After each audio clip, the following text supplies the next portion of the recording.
Our president is pathetic, and now everyone in the world doesn't just know it, but they'll never forget it, that Donald Trump is weak and ineffective and will always bend the knee. And that is exactly what he did by meeting with Putin, who immediately humiliated Donald Trump as this disgusting and disgraceful meeting went wrong quick. We are going to get into it all, but before we do, if I could quickly ask you to leave a like on this video, and if you haven't already and you enjoy our channel, to hit that subscribe button, because it goes a long way in supporting our work. Now, before we get into how Putin mocked Donald Trump, yes, mocked him, I want to start with how Donald Trump's own cabinet is treating him like the weak, pathetic, and ineffective leader he is, with this breaking news right here.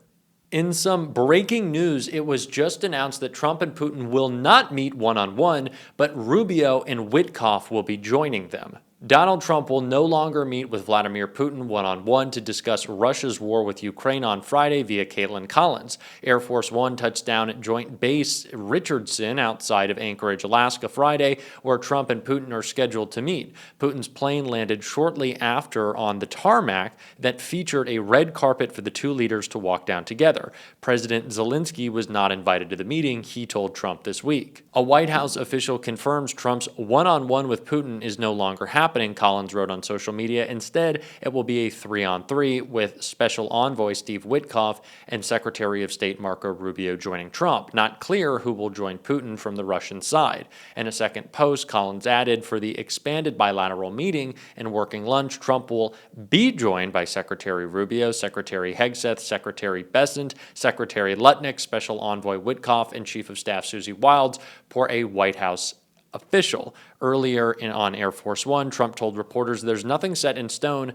for the agenda of the meeting. Trump added, I want certain things. I want to see a ceasefire. This is not to do with Europe. Europe's not telling me what to do, but that's going to be involved in the process, obviously, as well as Zelensky, but I want to see a ceasefire rapidly. I don't know if it's going to be today, but I'm not going to be happy if it's not today. Everyone said it can't be today, but I'm just saying I want the killing to stop. We're in this to stop the killing. So Donald Trump's own advisors, his own cabinet, know that he is too incompetent to take this meeting alone. Now, if that wasn't humiliation enough, you will see the way that Putin mocked Donald Trump in a humiliating fashion. But before he did, of course, Trump had some praise for the dictator.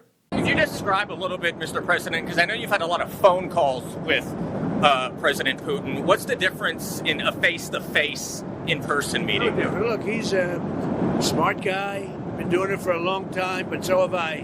Been doing it for a long time. And here we are with President. That was much more difficult than what I'm doing today, believe me. So we get along. There's a good respect level on both sides. And I think, something's going to come of it. I noticed he's bringing a lot of business people from Russia.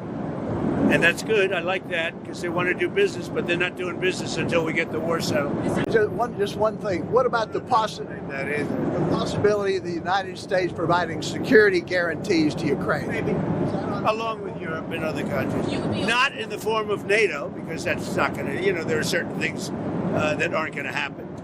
But yeah, along with Europe, there's a possibility of that. This should embarrass all of us. It is embarrassing. Donald Trump isn't trusted by his own advisors, by his own cabinet to meet with Putin because he loves him too much. He loves a war criminal. That is the state of the American presidency. That is the embarrassment we are dealing with on the world stage. And that's how everyone views us, as a joke.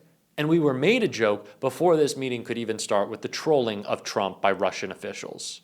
Putin's top goon trolls Trump as he touches down in Alaska. Vladimir Putin's top diplomat, Sergei Lavrov, appeared to take a swipe at Donald Trump with his choice of dress as he touched down in Alaska on Friday. Reporters filmed the Russian foreign minister wearing a sweater with the inscription CCCP, the Cyrillic abbreviation for USSR, as he arrived at a hotel in Alaska where Putin is set to hold talks with Trump to hash out how to bring an end to the war in Ukraine, now in its 4th year. You can see that the foreign minister arrived for a meeting in a t-shirt, notably not a suit.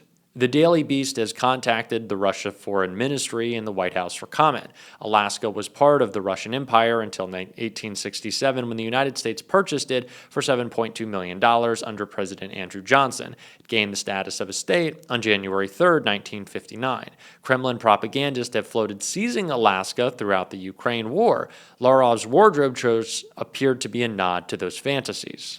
And if that wasn't bad enough, Donald Trump had to get off Air Force One first and stand and wait to greet Putin rather the other way around. Putin is just essentially playing with his lunch at this point with Donald Trump. He is mocking the fact that Trump said that Alaska is actually Russia. He's having his top diplomats show up in t-shirts because Donald Trump got mad at President Zelensky for not wearing a suit.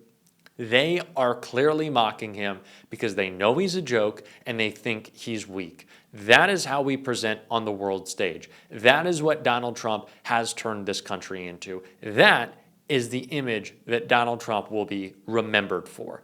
Complete weakness in the face of an adversary, capitulating and bending the knee. It is disgusting how little he cares and how a little bat of the eyelashes can completely do him in. And just listen to Trump say nothing as reporters ask Putin questions about the very reason he claims to be there. Mr. Putin, did you underestimate Ukraine? President Putin, will you stop killing civilians? As Putin is pressed on the unimaginable pain and destruction taking place on the Ukrainian people, Trump smiles like an idiot and Putin pretends not to hear about the atrocities he is carrying out. Donald Trump stands there like the cognitively declining, morally bankrupt, petulant child president that he is.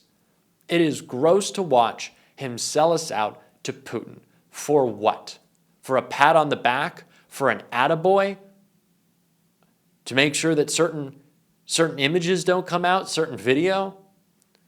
It seems like they got a lot of it on Trump. And with all the Epstein scandals, I don't know, could those things be connected? Is that what Trump cares about more? Wouldn't be a surprise. Doesn't mean it's not disgusting. But we've been sold out. Russia knows it, Putin knows it, the world knows it. None of them care. None of the cabinet secretaries swore an oath to the Constitution. They don't care. They're willing to sell us out as well. And no Republicans who claim to stand for freedom, American values on the global stage would say a word. And it reminds me of Jasmine Crockett's such a perfect call out, this clip right here. Interesting to me that we all swear an oath to the Constitution, and we say that we take that oath seriously, but when it comes into actually doing something that looks like preserving that oath or looks like preserving the Constitution, we get a little wobbly, and I'm not really understanding what's going on. Freedom of press doesn't look like kicking out the Washington Post, or actually the Huffington Post has been kicked out. We know that the Associated Press has been kicked out, and now the Washington Post is not going to allow for op-eds in any way if for some reason they criticize the sitting president of the United States. What this is starting to feel like is a smaller version of Russia. And I am trying to tell you that we are nothing like Russia. We are not supposed to be like Russia, but that is what we've got going on. And I'm sorry, I know that some of my colleagues still struggle with answering the question of who won the election in 2020. And you may have felt a way when you had social media checking people and saying, no, Trump did not win the election in 2020. That is absolutely factual. And unfortunately, because some people got all riled up because they believed the lies, they ended up getting locked up because they decided that they were going to believe the lies. They ended up at the Capitol on January 6th, and they were trying to tear this thing apart because they felt like their country was falling apart in front of their eyes because for whatever reason, there were people in power that were peddling a lie about the election. We also know, and some of y'all may still say it, say that COVID was a hoax. COVID wasn't a hoax. Tell that to the over 1 million people that died under Donald Trump's first watch. It wasn't a hoax. So no, I do believe that it was okay. In fact, I do believe that it was ethically right for social media to check people, because you had people that didn't know anything about science and decided that they were going to put out whatever lies or propaganda or conspiracy theories they wanted to, and people died. At some point in time, we have to evaluate what is factual. And I know that facts hurt y'all, and I just wish we could get on the same page, but we do know during the presidential election that the president would not go and participate in anything if fact-checking was going to be a part of it, because he didn't want to be fact-checked. We know that the vice president got upset in his vice presidential debate when he was fact-checked. It used to be a time in this country that we as members of Congress or elected officials thought that it was okay to just tell the truth. Instead, we're pushing conspiracy theories, and some of them are killing people. It's the same thing that we have coming out of Doge. It's the reason that people are dying. It's the reason that farmers are losing their farms, because we continue to peddle conspiracy theories. It is time for us to say, Mr. President, guess what? Russia invaded Ukraine. Can we at least agree on that one? Facts matter. Y'all, this is literally potentially putting us into an international crisis. We may be heading towards the next world war because we have a president that wants to pal around with Putin and wants to do everything to make him feel good, including lying about who invaded who. Mr. Chair, I got a minute left, but I really want to yield to any of my colleagues and ask them if they will say today, very basically, that when it came down to the war in Ukraine, that it was not Ukraine that invaded Russia, it was the other way around. Is there anybody in here that has enough courage to say that Russia invaded Ukraine? You can have my time. And this is yet the problem. Just because we expect it doesn't mean that it's not embarrassing, because it is oh so embarrassing. And I don't know how we have let Donald Trump or any Republican get away with this claim that they're tough guys, that they're macho men, that they're strong, right? That they're leaders in any way. Donald Trump is capitulating to Putin.